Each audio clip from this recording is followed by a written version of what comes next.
Bienvenidos y bienvenidas a Con Libro en Mano, un podcast de Madrid 24 horas con Irene Mira y Selene Serrano. Buenos días a todos y a todas a un episodio más de Con Libro en Mano, un podcast de Madrid 24 horas con mi compañera Irene Mira y yo misma, Selene Serrano. Debemos admitir que hoy es un episodio especial por dos motivos. Uno, porque nos encanta empezar la casa por el tejado y acabarla por los cimientos. Y hoy haremos algo similar, hablaremos de los primeros contactos con la literatura, es decir, de la literatura infantil. Pero también por otro motivo, y es que este es el cierre de la primera temporada de este podcast. Hemos hablado de relato, de festivales de literatura, de autores y autoras muy diversos entre sí, y hoy acabamos esta temporada con lo que se empieza, con lo pequeño pero que deja una gran huella. Cuéntanos, Irene. Pues vamos a centrarnos ahora en el tema de este nuevo episodio, como bien comentas, que es efectivamente la literatura infantil. Vamos a comenzar con un dato, y es que me parece muy interesante mencionar que el grupo de población en España que más lee son, sorpresa, los niños y las niñas. Pues así es, Irene, y es que vamos a romper un mito porque después de los más peques, según el barómetro del Ministerio de Cultura, los que más leemos somos los jóvenes de entre 14 y 25 años. Son datos bastante reveladores si lo piensas, y efectivamente vamos a romper un mito. Además, las tecnologías actualmente juegan y tienen un papel muy importante. Pero bueno, Irene, vamos a retroceder unos pocos años en el tiempo. ¿Libro favorito de pequeña? Pues a ver, tirando así un poco de nostalgia y de recuerdos, es bastante buena pregunta, y yo he sido muy fan de Kika Superbruja y de Jerónimo Stilton. Bueno, pero literalmente fan loca, ¿eh? Por mi cumpleaños siempre me regalaban y caía algún libro de estos dos personajes, y la verdad es que son libros, o sea, especialmente los de Jerónimo Stilton, pues eso, como que incitaban mucho los tactos, el tocar todo, porque eso tenía olores, relieves, no sé, como que daban mucho juego y a mí me encantaba. Pues totalmente, he de admitir que yo también he sido muy fan de Kika Superbruja, sobre todo. Además, y retomando algunos temas de podcast anteriores, creo que para mí fue muy especial ver que era una protagonista chica a la que le pasaban cosas normales y que vivía aventuras divertidísimas. Lo mismo me pasó, eso sí, ya más de adolescente, con los Juegos del Hambre y con Divergente. ¿Quién no ha querido ser tan valiente como Katniss o como Tris? Totalmente. También otro recuerdo que tengo así de libros infantiles y tiene un poco de memoria son los grandes clásicos, en realidad, ¿no? ¿Quién no ha leído El Principito, por ejemplo? Bueno, quizá haya gente que no. Aquí escuchamos pero no juzgamos. Buena referencia al mundo de las redes. He de decir que me ha costado mucho pensar en qué leí de pequeña. También he de decir que algunas mudanzas a los hombros lo han hecho un poco más difícil.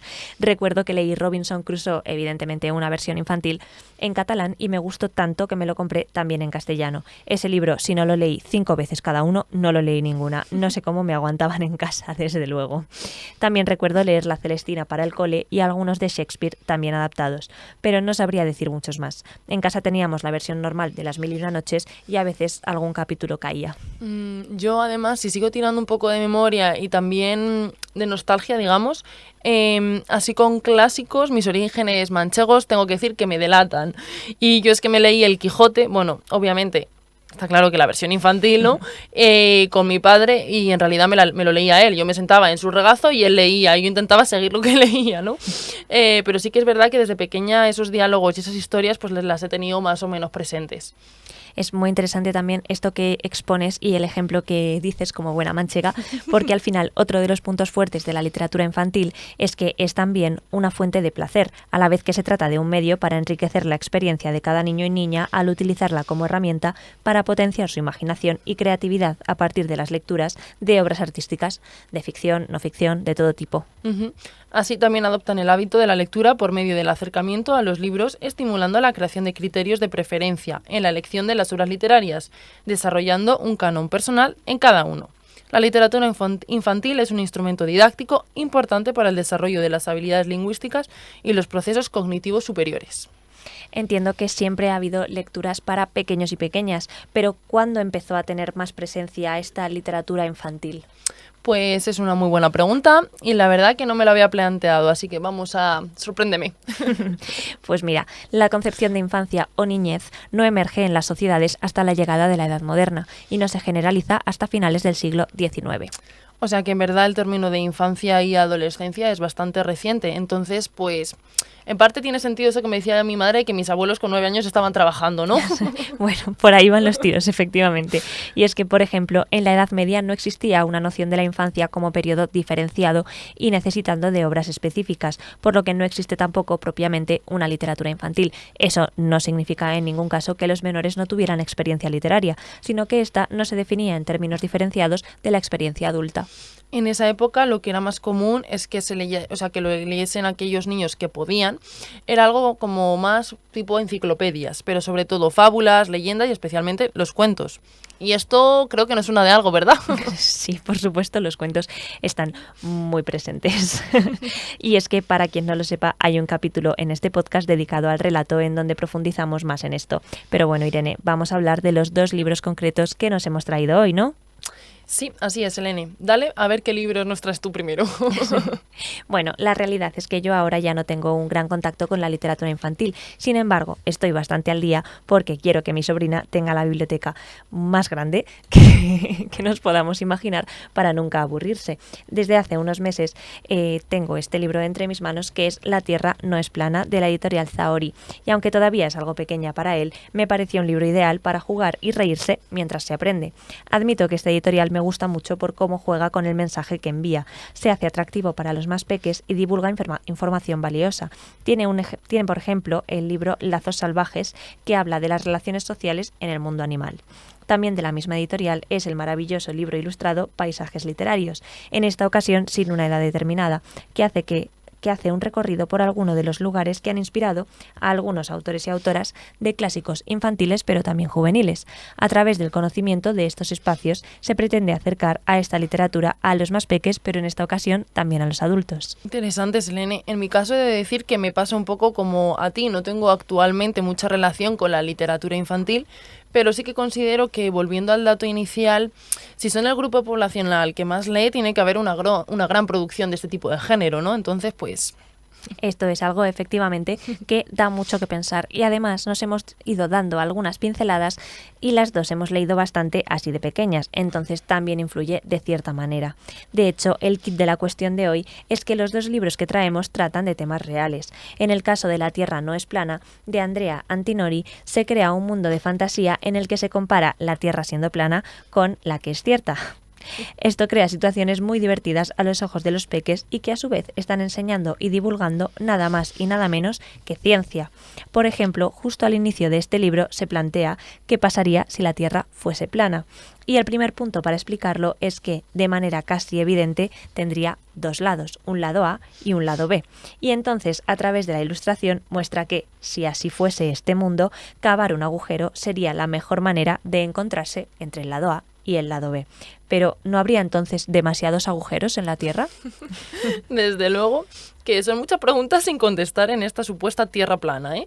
Es una manera muy divertida de plantear un tema científico, como bien decías. Sí, pues esta es solo una de las escenas, porque se pueden ver muchas más que ayudan a explicar la ciencia a través del humor, pero también a través de la propia evidencia científica. Y efectivamente es una muy buena experiencia para aprender y descubrir cosas nuevas, que yo creo que en estas edades es casi lo más importante. Por ello voy a hablar ahora de mi libro, que se llama Grandes enigmas de la historia, de la editorial Molino.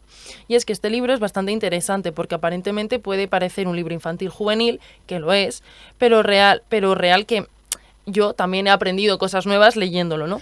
Voy a poner en contexto primero, y es que el libro te cuenta curiosidades que han pasado a lo largo de la historia, como por ejemplo, ¿dónde se fundó la Segunda Roma, Selene? ¿La Segunda Roma?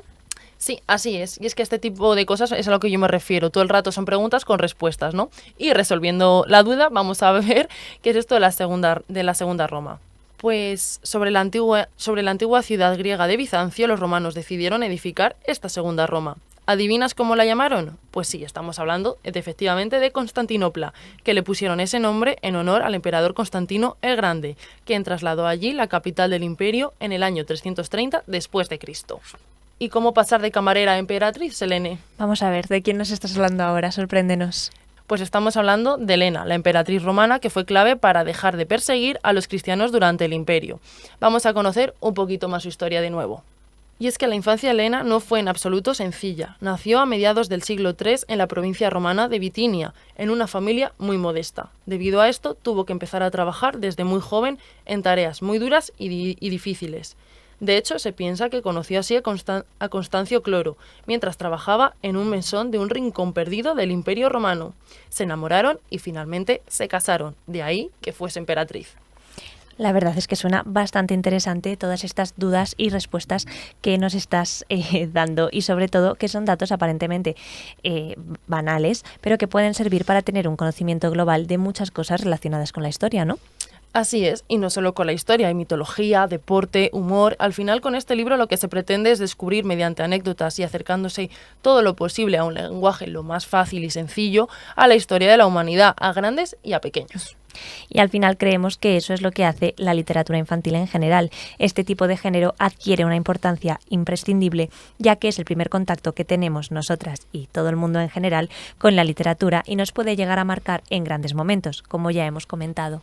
Pero no solo eso, sino que también es una fuente de conocimiento y de divulgación, de cómo es posible, de qué manera, de esta manera tan sencilla y fácil y también didáctica, se puedan hablar de cualquier tipo de cosas, grandes hitos históricos, eventos importantes o grandes novelas y, como no, clásicos como Don Quijote. Pues con estas ideas nos vamos a quedar con cómo la literatura nos traslada y nos evoca pensamientos, emociones y sensaciones, pero también aprendemos y divulgamos con ella y a través de ella, por supuesto. Y ahora sí que sí, y por última vez esta temporada, con más libros en manos cada semana y haciendo hueco en las estanterías, nos vemos en la próxima entrega de este podcast de Madrid 24 horas con Irene Mira y Selene Serrano.